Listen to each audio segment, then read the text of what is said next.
እንደውም እዚህ ውስጥ አንገባም፣ ችግር የለውም። አሁን አማን አታስገባ ከእሱ ጋር አላወራም ምናምን አልክ አይደል? እንደውም ሲጀመር ከአንተ ጋር ምንም አላወራም። እርስ በእርስ ራሳችሁ እዛው ተስማሙ። አንዳንዶቻችሁ ለእያንዳንዱ ግለሰብ ኢየሱስ ሞቷል የሌለ አይሉ የለ። አሁን አንተ ደግሞ አይ ክርስቶስ ኢየሱስ ለእያንዳንዱ ግለሰብ እያንዳንዱ ነፍስ አልሞተም፣ የሞተው አስቀድሞ ለተመረጡት ዓለም የሚለውም እነሱን ነው እያልክ አይደለ? በቃ ተስማሙ። መጀመሪያ እርስ በርስ መስማማት ይቀድማል። ምንድነው እመቤታችን ላይ ትንሽ ይላሉ።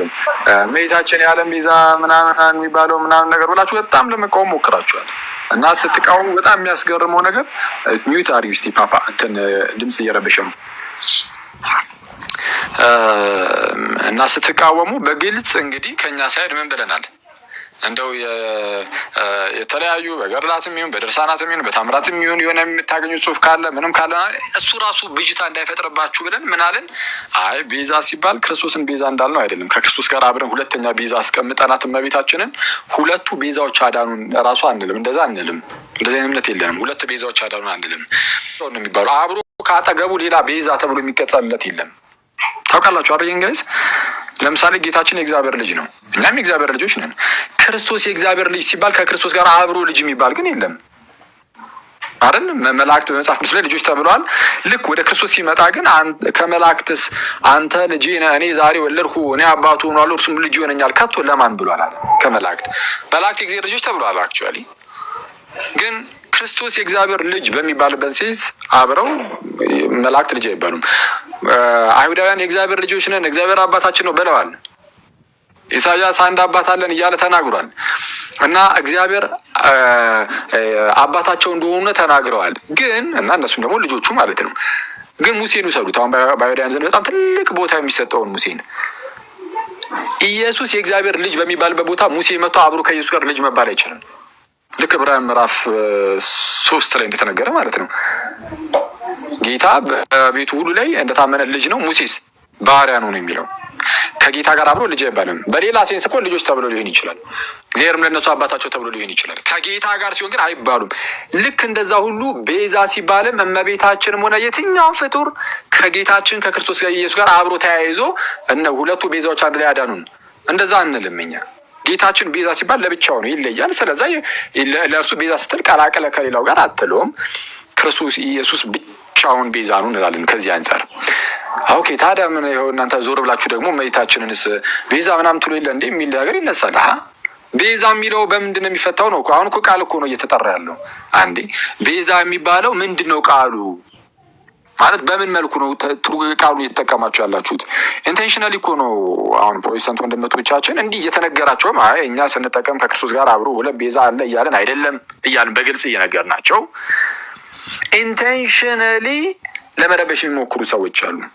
አይ በቃ ቤዛ ተብሏል። ቤዛ ሲባል በቃ ከኢየሱስ ጋር በጣም እያምታቱ የክርስቶስን ቤዛነት እኮ እያስካዱ ነው የሚሉ ሰዎች አሉ። ነው አላለም እኛ እንደዛ።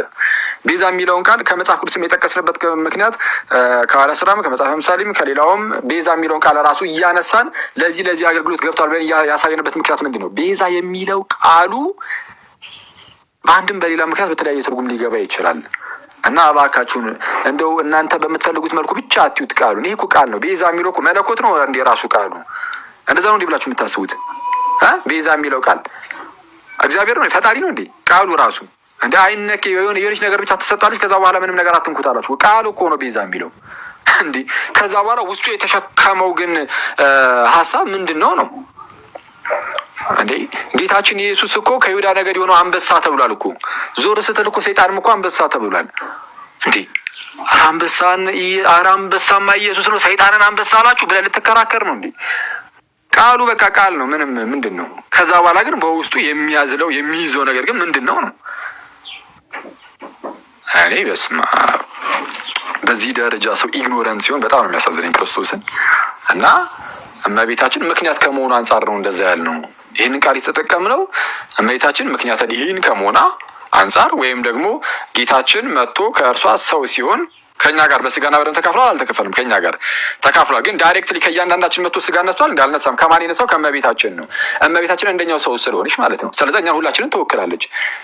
ከዚህ አንጻር በሔዋን በኩል ሞት መጥቷል፣ በእመቤታችን በኩል ደግሞ ሕይወት መጥቷልና እንደው ከዚህ አንጻር ቤዛ የሚለውን ቃል ቀጸል ነው።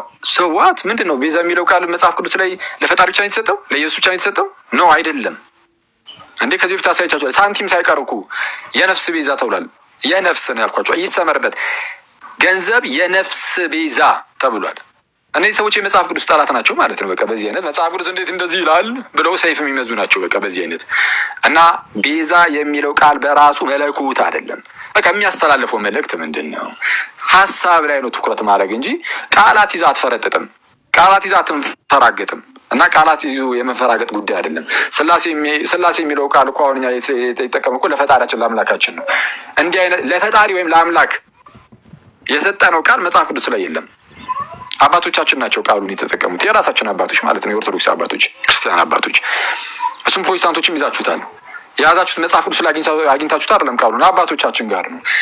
በነገራችን ላይ እመቤታችን ኦኬ አባቶች እንደዛ ብሏታል፣ ለዓለም ሁሉ መዳን ምክንያት ሆነች ብሏታል። አዎ ብሏታል። በነገራችን ላይ እስከ 4ኛው ክፍለ ዘመን አያመጡም ምናምን ይላል። አረ ሞት በሔዋን በኩል ገባ፣ ሕይወት በቅድስት ድንግል በኩል ገባ። ወይም ደግሞ ሔዋን ለራሷና ለቀሪው ዓለም ሁሉ ሞት ምክንያት ስትሆን፣ ቅድስት ድንግል ማርያም ደግሞ ለራሷና ለሚመጣው ዓለም ለሰው ዓለም አይደለም የሚለው እንደውም በነገራችን ላይ ቅዱስ ኢራኔስ የሰው ዘር ሁሉ ነው የሚለው። ኦኬ the whole human race ነው የሚለው። እንደውም እዛ ላይ ዓለም ብቻ አይደለም። አሁን ይሄ ዓለም የምትለው ቃል የምታሻማችሁ ከሆነ ለሰው ዘር ሁሉ the whole human race ነው የሚለው። ለዚህ ሁሉ የመዳን ምክንያት ድሂን ሆናለች፣ የመዳን ምክንያት ሆናለች ይላል። ይሄን ያለው ቅዱስ ኢራኔስ ነው። ማይ ብራዘር 100 ዓመተ ምህረት ላይ መድቡ ከአፖስቶሊክ ፋዘርስ ነው። ስለዛ ምንድነው እንዲህ ያለ ነገር አለ። ይህንን ነው እኛ ቤዛ ያልነው አለን። አይ ቃሉ እንደዚህ አትጠቀሙ። ማን አንተ ምን የሆነ ሰው ስላለ ነው እንዴ የሆነ ቃሉን በዚህ መልኩ ተጠቀሙ አትጠቀሙ የሚለው እኮ ፕሮቴስታንት እኮ አይደለም። ማን ፕሮቴስታንት ወሳኝ አደረገው ሲጀመር? መጽሐፍ ቅዱስ ላይ እያንዳንዱ የምንጠቀማቸውን ቃላት መጽሐፍ ቅዱስ ይወስንልን ካላችሁ የትኛውን ቃል ነው መጽሐፍ ቅዱስ ይወስንላችሁ? መጽሐፍ ቅዱስ ብቻ የሚለውን ቃል ብላችሁ የምትጠቀሙትን መጽሐፍ ቅዱስ ይወስንላችኋል አለ? መጽሐፍ ቅዱስ ብቻ የሚል ቃሉ እንደ ቃል ከሆነ ያሳሰባችሁ እምነት ብቻ የሚለው አለ? ሌሎችም ብቻ የምትሏቸው አለ? ምን እስቲ ከመጽሐፍ ቅዱስ ምን አውጥታችሁ ነው? የለም እኮ ቱሊፕ ብለህ ካልቪኒስቶች ቶታል ዲፕራቪቲ ኢሬዚስታብል ግሬስ እያልክ የምጠራቸው መጽሐፍ ቅዱስ ላይ አግኝተህ ነው? የለም እኮ ራስህ እኮ ነው እያነሳህ ቃል እኮ ስለጥፍ የምትውለው። ስለዛ ቤዛ የሚለውን ቃል እኛም ስንጠቀም በምን መልኩ ትጠቀሙታላችሁ ተብለን እንጠየቃለን እንጂ ዝም ብለህ እየወጣ እንትን አትልም። ባይሆን ግን ለምሳሌ ሰምቲንግ ባይሆን ግን እኛ ሲሄንን ከቃል አንጻር ተጠቀም ነው። እናንተ ቤት ውስጥ ግን ፕሮቴስታንቶች ጋር ኢየሱስ ለእያንዳንዱ ግለሰብ አልሞተም ለተወሰኑት እንጂ የሚል ትምህርት አለ። ስለዛ እሱን ባይሆን አትወጡትም፣ እርስ በርስ ተወያዩ። እኛ እንደውም እዚህ ላይ አንገባም። እኔ እንደውም እዚህ ላይ በደንብ ሊገባበት ነበር። እርስ በርስ እስቲ እንያችሁ።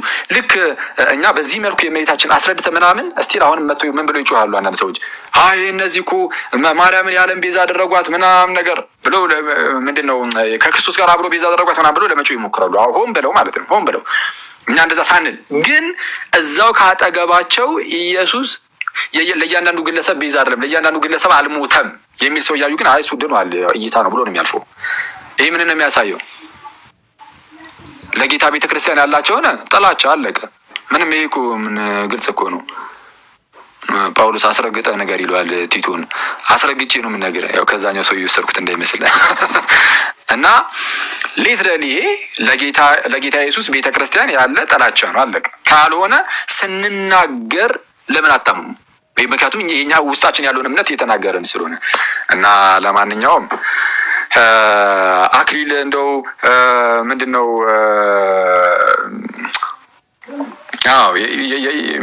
የዳኑት ምንድነው ያመኑት ናቸው ምናምን ብሏል አይነት ነገር ብሎ ሲናገር ነበር። በክርስቶስ ትክክል ነው። እና ታዲያ ምን በክርስቶስ ኢየሱስ በኩል መዳን ለሁሉም ነው። በጌታችን ኢየሱስ ክርስቶስ በኩል የተሰራው የማዳን ስራ ለማን ነው? ለእያንዳንዱ የሰው ዘር ነው። በቃ ለሁሉም የሰው ዘር የክርስቶስ የማዳን ስራ ለሁሉም ነው የተሰራው። ክርስቶስ ሲሞትም ለሰው ዘር ሁሉ ነው የተሰራው። ከዛ ለሰው ዘር ሁሉ የተሰራውን ይህንን ደግሞ የክርስቶስን ሞት ለማግኘት ሰዎች ምን ያደርጋሉ? ያምናሉ ነው። አለቀ። የሚያምኑት ናቸው የሚነጹት፣ የሚያምኑት ናቸው የሚድኑት ካልኩኝ ይኸው እንደውም ድጋሚ አሁን ይሄ ልጅ ለሚሰራው ቪዲዮ ራሱ መልስ አልሰጠውም።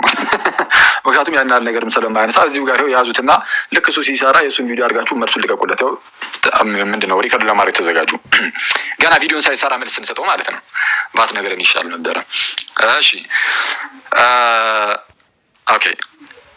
የሚድኑት ወይም የሚነጹት ያመኑ ናቸው፣ እነዚያን የሚያምኑትና ያዳናቸው የሚል ነገር ከተነገረ ይህ ከምን አንጻር የተነገረ ነው? ኢየሱስ ገና ከጅምሩ የሞተው አዳኝነቱም ለጥቂት ሰዎች ብቻ ነው ማለት ሳይሆን በክርስቶስ በኩል የማዳን ስራው ለሰው ዘር ሁሉ ይሆንና ደሙ የፈሰሰውም ለሰው ዘር ሁሉ ይሆንና ግን ያንን የማዳን ስራ የሚያገኙት ግን እነማን ናቸው? የሚያምኑ ደግሞ ያገኙታል። አለቅ እርሱንም በእምነት የሚገኝ በደሙም የሆነ ማስተሰሪያ አድርጎ አቆመው ስለሚል ይህንን ካልቪኒስቶች አያምኑም። እንደውም ተጨማሪ ልስጣችኋ። በእምነት የሚለውን አያምኑም። የሚገኘው በኢሬዚስተብል ግሬስ ነው ድህነቱ እነሱ ጋር የሚገኘው እምቢ የማይባል በቃ ሊቃወሙት የማይችሉት የሆነ ጸጋ መቶ ይጭንባቸውና እግዚአብሔር ማለት ነው ፈጣሪ ይጭንባቸውና ከዛ ዳግም ይወለዳሉ። ዳግም ከተወለዱ በኋላ ነው የሚያምኑት። ራሱ እምነቱ ራሱ የሚመጣው ከድህነት በኋላ ነው እነሱ ጋር፣ ወይም ዳግም ከተወለዱ በኋላ ነው። እምነት የሚመጣው ከዳግም ልደት በኋላ ነው እነሱ ጋር። በኢሬዚስተብል ግሬስ ሊቃወሙት በማይችሉት ጸጋ ዳግም ተወልደው ከዛ በኋላ ያምናሉ ነው የሚሉት። እኛ ጋር ግን እንደዛ አይደለም የሚሉ። እኛ ጋር እንደ ጳውሎስ ነው። ምን እንላለን? ኢየሱስ ለሰው ዘር ሁሉ መዳኑ ማነው መሞቱን እናስተምርና ያንን የክርስቶስን የማዳን ስራ ለማግኘት ግን ሰዎች ማመን አለባቸው። ስለዛ በእምነት የሚገኝ በደሙ የሆነ ማስተሰሪያ አድርጎ አቆመው። በክርስቶስ ኢየሱስ የተደረገውን ቤዛነት ማለት ነው። ሮሜ ምዕራፍ 3 ከቁጥር 23 ጀምሮ ይነበብ። ኤፌሶን ምዕራፍ 2 ቁጥር 8 ላይ የሚነበብ ጸጋው በምን በእምነት አድኗቸዋል። እንዲህ ስትሏቸው ካልቪኒስቶች ምን ይላሉ? ስለዛ እምነት ራሱ በቃ ኖርማል የራሳችሁ እንደው ለመዳን ያዋጣችሁ ስራ ሆነ ማለት ነው። አምናችሁ እኮ ነው የዳናችሁት ከማመናችሁ በፊት ካልሆነ በስተቀር እንግዲህ ለማዳናችሁ እናንተ ማዋጣችኋል። የምናዋጣው ምንም ነገር ስለሌለ እግዚአብሔር እንዲሁ በጸጋው ዝም ብሎ ብቻ ያለ እምነት ማለት ነው። በኢሬዚስተብል ግሬስ እንደዛ ነው ብለው ነው የሚያስተምሩት። እንዴ ይሄ አደገኛ ትምህርታችሁን እናውጣው እንዴ!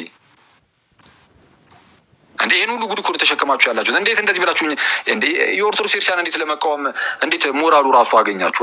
እና እርስ በርስ ተስማሙ። መጀመሪያ እኛ እመቤታችን ላይ ያለውን ነገር ግልጽ አድርገናል። ከአሁን በኋላ ያው ሰው ሁሉም ግልጽ ስለሆነለት ምን እየተባለ እንደሆነ ከአሁን በኋላ እመቤታችን ላይ አሁንም ጥያቄ የሚያነሳ ሰው ካለ እናውቃለን፣ እንረዱዋለን ማለት ነው አይደለ? ኢንቴንሽኑን ስለምን እያወራ እንደሆነ በቃ ሆን ብሎ ጥላቻ ለመዝራት ካልሆነ በስተቀር ሌላ አይሆንም። ስለዛ ምንድነው እርስ በርሳቸው ይህንን ይስማሙ ብለን ለነሱ ይህን ሰጠን እንጠብቃቸዋለን። እርስ በርስ መልስ የማይሰጣጡ ከሆነ ግን ችግር እኛ እንተባበራቸውና ምን እናደርጋለን? እኛ መልስ እንሰጣቸዋለን። ኢየሱስ ለእያንዳንዱ ለሰው ዘር እንደሞተ መስጠት እንጀምራለን ማለት ነው። ግን የተወሰነ ቀናት ሰጥተናቸዋል። እስቲ እንያችሁ። እስቲ የምር ይሄ ነገር አስጨንቋችሁ ወይኔ ኢየሱስ እኮ ተደካብ እያላችሁ ከሆነ ዘን ሂዱበት። ኢየሱስ ለሰው ዘር ሁሉ አልሞተማ። አረ ሞቷል ብላችሁ ለሰው ዘር ሁሉ ለእያንዳንዱ ሞቷል ብላችሁ በሉ ተከራከሩ። ካልሆነ ተው በቃ ዝም ብላችሁ ጠላቻ ብቻ ነው ያላችሁ። ወደዛው ከጎን ያለውን ዝም እያልከው ከሆነ እኛ ጋር እየመጣ ያለው ያውም ባላልነው ነገር እየከሰስከን ያለው እንደዛ ከሆነ በቃ ውሸት ነው፣ ሐሰተኛ ክስ ነው የሚሆነው ነው። እና ያንን የተለቀቀውን ቪዲዮ አክቹዋሊ እንዲያው ተልኮልኝ ነው አይደለም በጣም እንትን ያልኩት። ኤኒዌይስ ግን ምንም በመጥፎ ኢሜጅ የሚለጥፍ ግን አይደለም። እኔ ሲቀጥል ደግሞ የዓለም ቤዛ የሚለውን የሆነ ድምፁን እንትን አድርጎ የተናገረበትም እሱንም መጥፎ ነው ብዬ ግን አስቤ አይደለም። ጌታ ኢየሱስ በሚያውቀው ማለት ነው። መጥፎ እንደዛ አባባሉ መጥፎ ነው ብዬ ባስብ ኖሮ አልለቀውም ነበረ።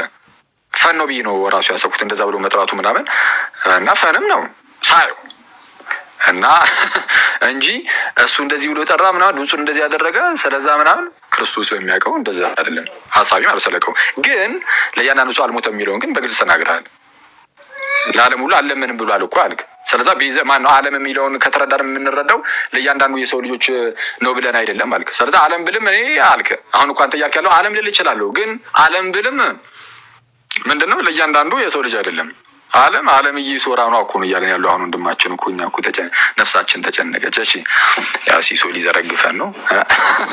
ስለዛ እሺ እንጨርሰውና እዚህ ጋር አልዘረግፍም እና አንተ ሰውዬ እንትን እኮ ነው ምንድነው ስሙ የኔን ስም እየጠራ ስለነበረ ነበር አስገባኝ አልኩ። ግን ችግር የለውም ኖርምዬ ነው። እና እንዴት ነህ ምናምን።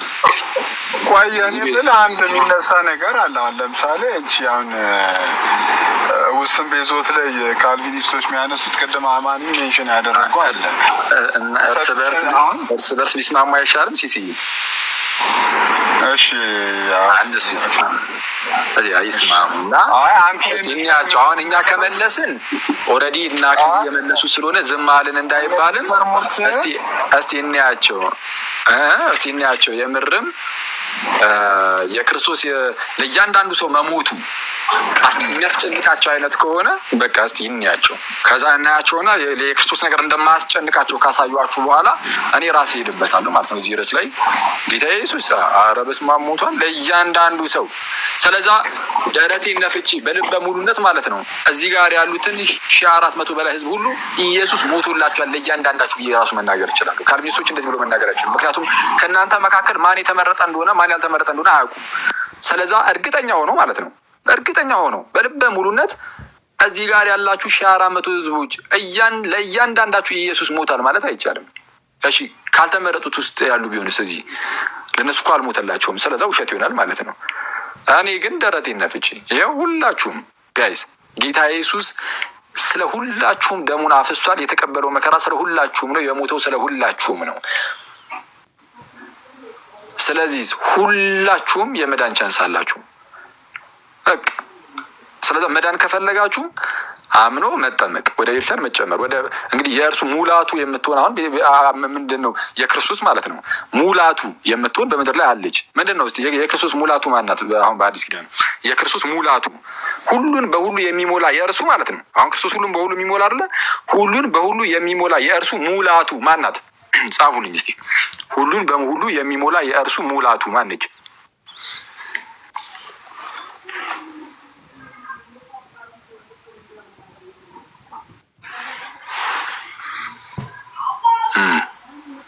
ናይስ። ስለዛ በቃ ቤተክርስቲያንን አንተውም ከቶ የሚለውን መዝሙር እየሰማ ቀንን አሳልፍ ትላለህ። እሺ ሰው እንዲህ ነው ምናምን ነገር የት ሆነች ነው ፓፓ? ወደ ቦሌ ሄደ እንዴ? ሄደ እኮ መስፍን ወደ ሀገሩ። በቃ ፋሚሊ በጣም ደወሉልኝ ብሎ ጠዋት እኮ መናኸሪያ እሱን እየሸኘሁት ነበር። አሪፍ ነው። እኔማ የሆነ አንድ ቴክስት ተደርጎልኝ እኮ አንድ እንትን ከባለፈው ጋር በተያያዘ ዝም ብዬ ለዛ ነበር መጀመሪያ የደወልኩልህ። አላወኩም ነበር ራሱ ላይቭ እንደነበርክም። በቃ አወራሃለሁ ወይ ደውዬ። እሺ። እና በተረፈ ይኸው እንዲህ ምንድን ነው ሳቅ እንጂ አኮረፍክ እኮ አባ።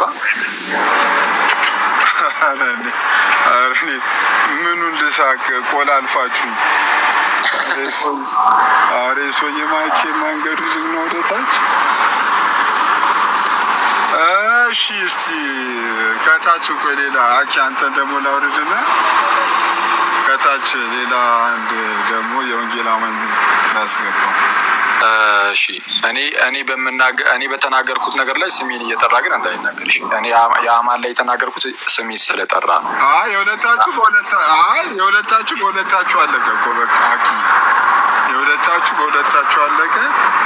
እንደውም እግዚአብሔር ይስጣችሁ ሁላችሁም ሰላም ዋሉ። መልካም ቀን። የምን መጨነቅ ነው በለኝ።